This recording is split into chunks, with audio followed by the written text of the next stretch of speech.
Hello, everybody in 2020. My name is Mary Stokes. I was born on October 15th in 1880 in Edinburgh. My studies took me to universities in London and in Munich, and then to Manchester, where I became the first female science faculty member. In 1911, I married Reginald Gates, but our relationship did not last and it was annulled in 1914. Because of this marriage, it led me to write my first book, which was condemned by churches and the press, but that didn't stop me. It was still very popular and helped many women and men and marriages. I used this publicity to benefit women. I wrote my second book, Wise Parenthood. Within the same year that I wrote the book, I remarried. His name was Humphrey Rowe, and we agreed on many things, and he was very supportive of my views.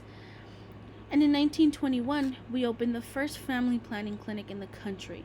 It offered completely free services to married women and gathered data on contraception. This was just the very beginning in helping women all across the country get the help they need when it comes to contraception.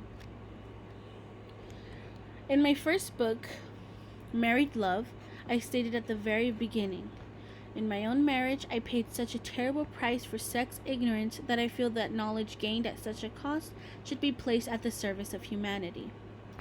The terrible price that it costed me was separation and unhappiness. This is why I want the public to know the key to a happy marriage. Since it seems I figured it out the hard way, why not distribute that knowledge? But it is important that as a women's rights activist, I say that the key to a good marriage is sex, but only when the woman also says yes.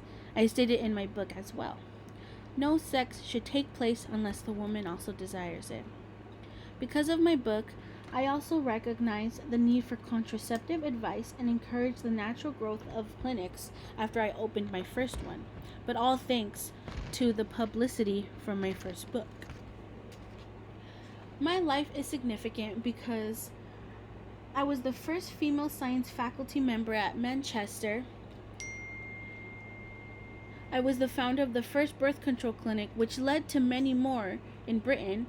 I gave many women advice in the newsletter Birth Control News, and I wrote the book Married Love, a controversial book about the key to a marriage that started it all.